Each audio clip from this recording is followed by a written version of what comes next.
Welcome to the Balanced Scorecard. This is the fourth video of four. This particular video is going to be talking about innovation and the Balanced Scorecard. We're going to be revisiting the Drucker Institute ratings of the most effective companies in the United States. We're going to revisit Best Buy. We're going to look at Best Buy and more current statements of their strategic plans and where they're going. And that includes innovation. And we're going to wrap up by looking at the Balanced Scorecard and innovation. Before we get into a full discussion of innovation on the Balanced Scorecard, there's a couple key ideas that I think are worth reviewing. Christensen, Johnson, and Rigby in 2002 published an article called The Foundations for Growth.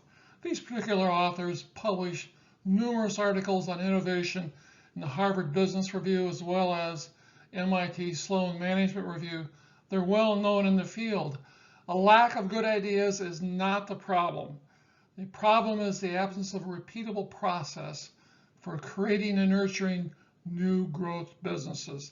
The issue is process. The issue is not new ideas. Innovation requires knowledge, ingenuity, and above all, focus.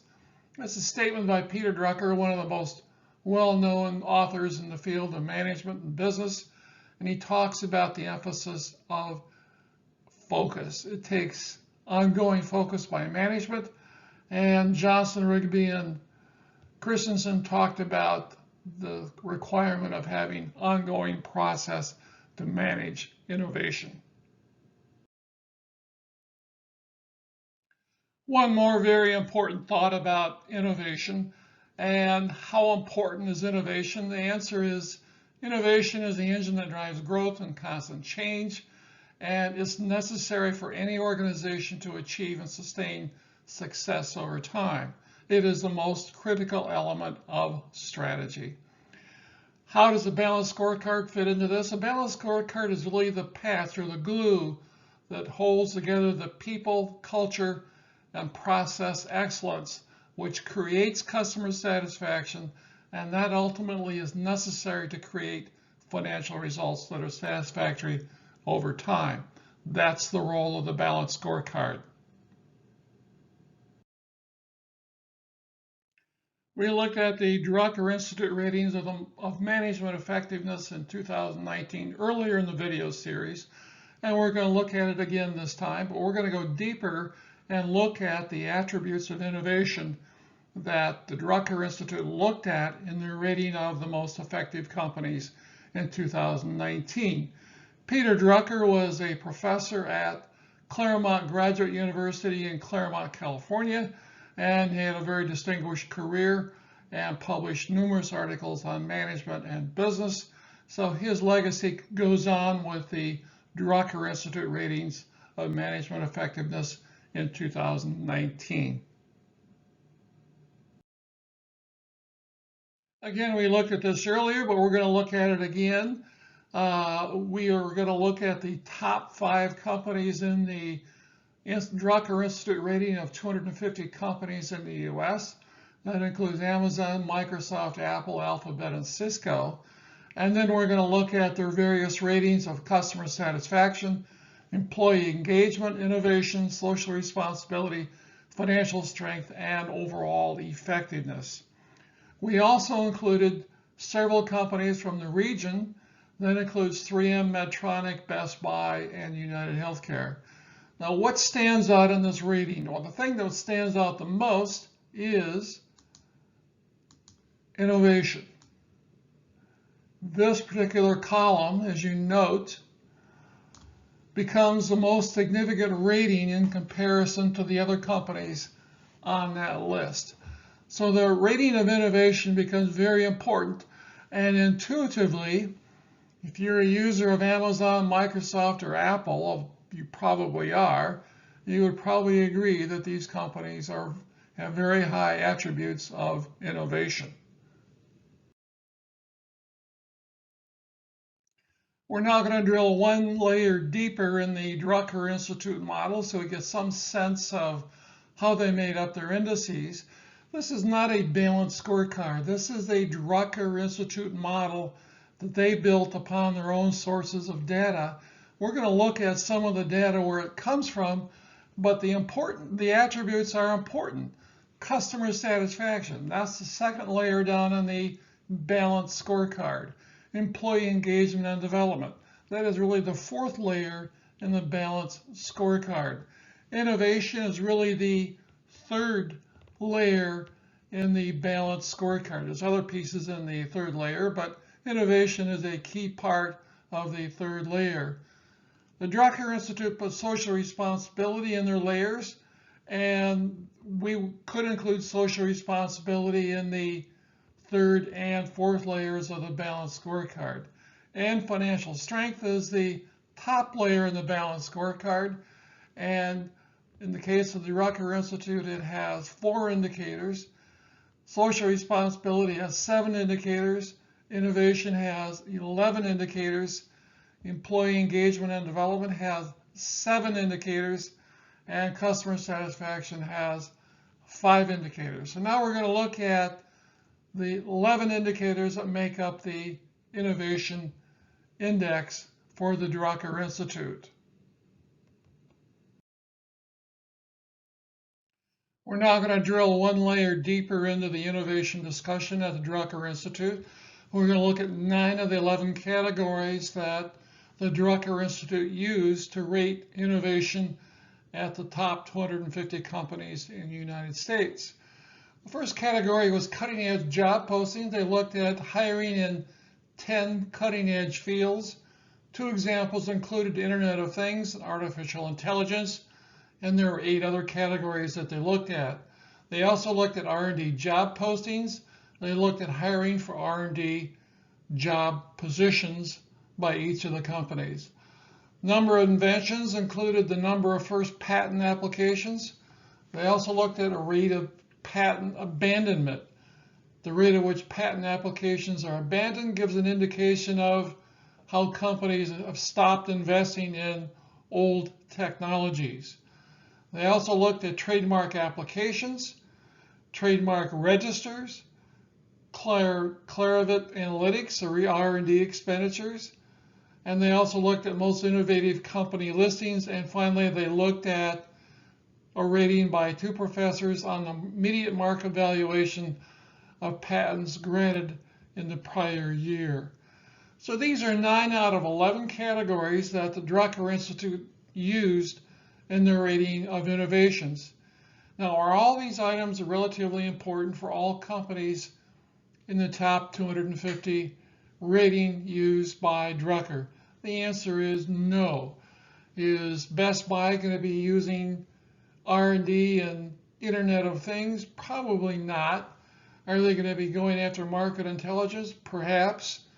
But they're not going to be using any of these technologies as intensively as either Google, Microsoft, Apple, or any of the top 5 or top 10 technology companies in the United States. So how can you use the Innovation Index?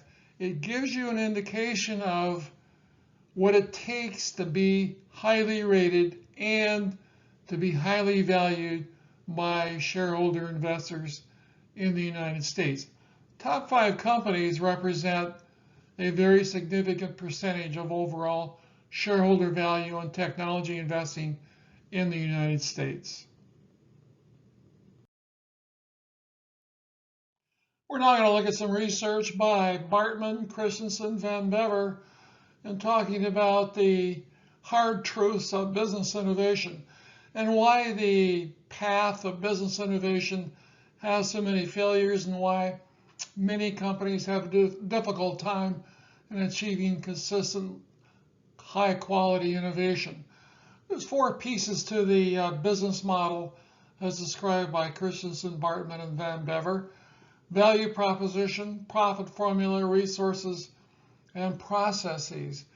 Most of this overlaps with the balanced scorecard.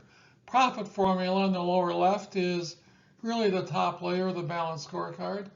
Value proposition is really the second layer in the balanced scorecard, and a product that helps customers to more effectively, conveniently, and affordably to do a job. And it means you must be able to ultimately satisfy a customer and to be able to be an ongoing customer relationship with that particular party. Capabilities include resources and processes. We're not talking about the third and fourth layers inside the balanced scorecard. So what did Christensen, Bartman, and Van Bever say about the business model? First, they said, once a business model is established, it continues on its current way. What does that mean? It essentially means that it's very hard to modify a business model that's underway. A Walmart, for example, will be very difficult to establish high-end, fancy Walmart stores around their existing product line. Or Rolls-Royce will be very difficult to create a very low-end automobile and compete with a Toyota Corolla, for example. Those things don't happen in business models. So business models explain a lot of things that happen in the course of business. And business models have a life cycle. And we're going to look at that in a minute.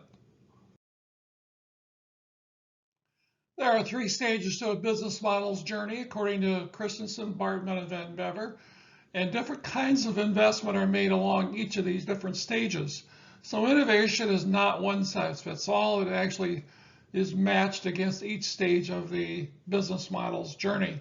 So let's look at the 3 stages. There's creation stage, the sustaining innovation stage, and the efficiency stage.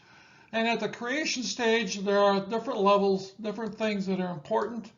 We have the value proposition or resources which are emphasized in the creation stage. In the sustaining innovation stage, the processes are important.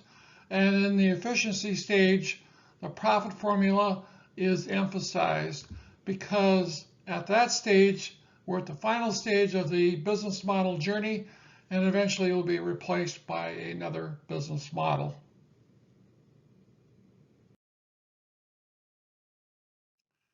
By looking at the different stages of creation, sustaining innovation, and efficiency, we get a much clearer idea of how the innovation opportunity participates with a business unit.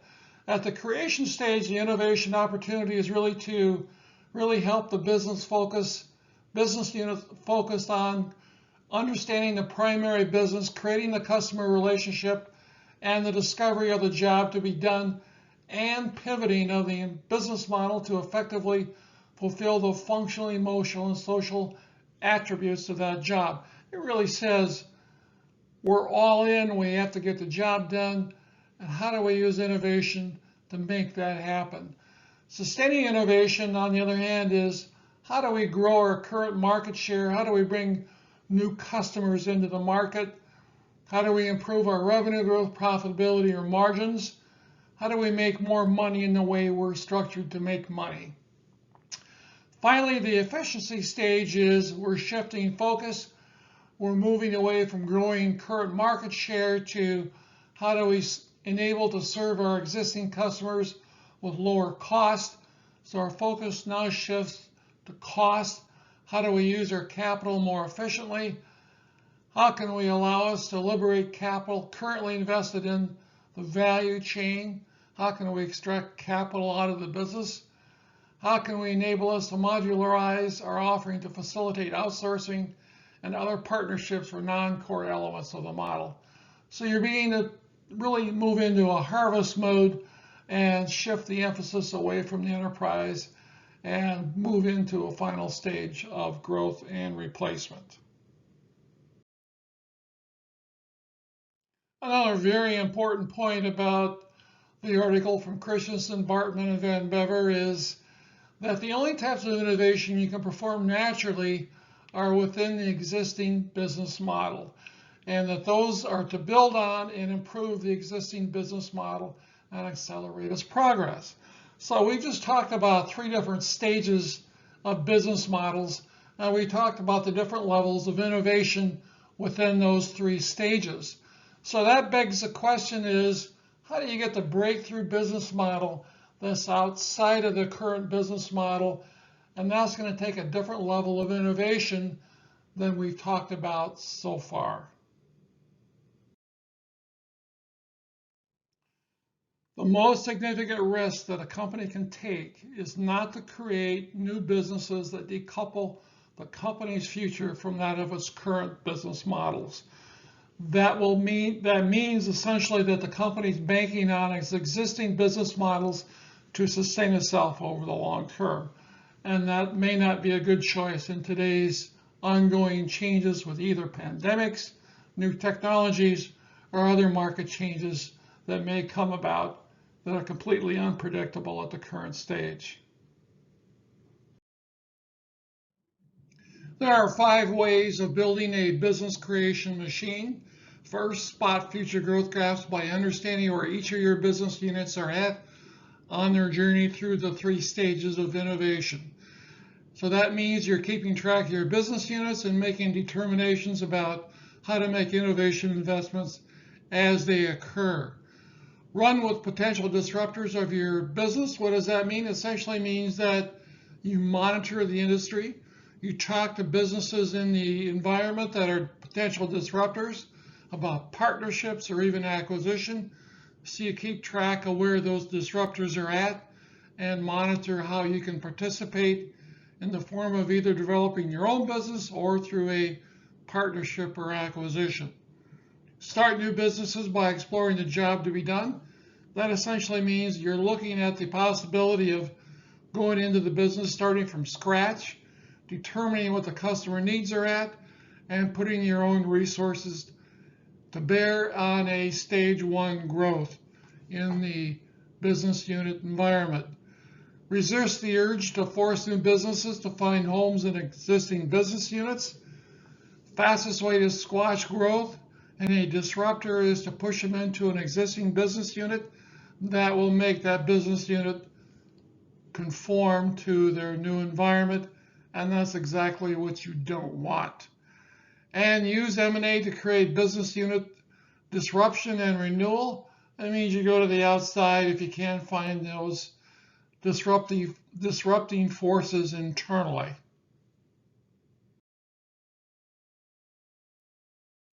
So now we're going to transition back to this Best Buy most recent statement on innovation and how they're going to grow the company in the future. This is after we've looked at the discussion about the hard truth of business model innovation, so we can potentially gain some insights about Best Buy and where they're going in the future. Best Buy talked about their growth strategy for 2020 in 2 separate pillars. First is expand what we sell, and second, evolve how we sell. The new blue statement for 2020 has a vision statement that says, we dream of a Best Buy that truly helps customers pursue their passions and enrich their lives with the help of technology. And it goes to identify 6 segments of key human needs. On page 41 of their new blue statement for 2020, Best Buy identifies 3 segments which represent areas of innovation in their strategic plan. They talk about a Best Buy smart home powered by Vivant Home Automation and security offering to 450 stores, and they plan on adding 1,500 dedicated smart home employees. They also are piloting a service called Assured Living that uses technology to help adult children remotely check on their health and safety of their aging parents. And third, they're launching Total Tech Support, a new Geek Squad offering that provides ongoing support for a customer's tech, no matter where they bought the technology or product from. The first 2 categories, Best Buy Smart Home and Assured Living, represent stage 1 investments in innovation. Total Tech Support more resembles a sustained innovation or stage 2 technology innovation for Best Buy. Another very important part of the new blue plan for 2020 talks about cost savings and what Best Buy is doing to improve their efficiency, and that's talking about stage 3 of innovation growth. And they talked about phase one in Renew Blue. That's the previous strategic plan of $1 billion in savings. And then Renew Blue in phase two produced another $400 million in savings for a total of $1.4 billion in savings. And this is just part of the natural innovation plan that must occur as a business unit ages. We just finished looking at some examples of Best Buy for determining which of the business units are at in each of the three stages of innovation. And now we're going to look at the balanced scorecard for innovation. And as you note, that the four layers that we've looked at previously are now laid out: the financial perspective, the customer perspective, the internal process perspective, and learning and growth perspective. And you'll also note that each of the layers have very specific statements about innovation. So the financial perspective, for example, will look at return on R&D investment, or new revenue growth from new customers, or revenue growth from existing customers. And the customer perspective might be enhanced functionality, first to market, new customer segment. And then the internal process perspective is identify opportunities, manage R&D portfolio, develop new products, launch new products. And finally, the learning and growth perspective is launch human capital, climate for action, and information capital. These are all relatively important items in a balanced scorecard for innovation, and should be actively used in tracking what happens inside a group of business units. To give you a more detailed look at the balanced scorecard for innovation, we're going to look at the objectives and typical measures for a balanced scorecard for innovation. And you can see the emphasis being broken out for R&D investment and return on technology spending for the financial objectives. There could be, let's look at some of the other measures under the financial objectives. Break-even time, is it 12 months, 18 months, 2 years? Revenue from new products, how much do we want to generate from new products every year? 2 million, 20 million, 50 million, or revenue from new customers. And customer satisfaction with new features, very important. Number of products first to market, lead time over competition, and learning and growth, human capital readiness. Percentage of our R&D employees on ID teams, interdevelopment teams, percentage of R&D employees using tools. And we look at some of the R&D capabilities inside the Drucker assessment on technology innovation, and you can see that some of the assessments that the Drucker Institute made were very specific to artificial intelligence and other technologies that were emerging in the information technology segment. And so that's what we're talking about inside the learning and growth balanced scorecard for innovation. Now we're going to look at the third layer of the balanced scorecard, and this includes some of the most important parts of the innovation balanced scorecard. Let's look at some of the objectives and typical measures. We're not going to go through them all, but you're going to see some of the items we talked about at the Drucker Institute rating for technology innovation mentioned here, and you'll see the relatively important part of the balanced scorecard in tracking what's happening to the business units. So we're going to look at time spent with target accounts. I'm under the typical measures. Number of new projects based on client input. Number of new projects presented for development. Number of value-added services identified. And the company should be tracking these on an ongoing basis. Manage R&D portfolio, portfolio mix, reach, option value, number of life cycle extension projects. Under design and develop, number of patents, citations, percentage of projects advancing from stage to stage. And you can see all the way down the list that tracking all these items can be relatively very important. And even if you're a smaller organization, you should know what's occurring inside of stage 3 of the balance scorecard.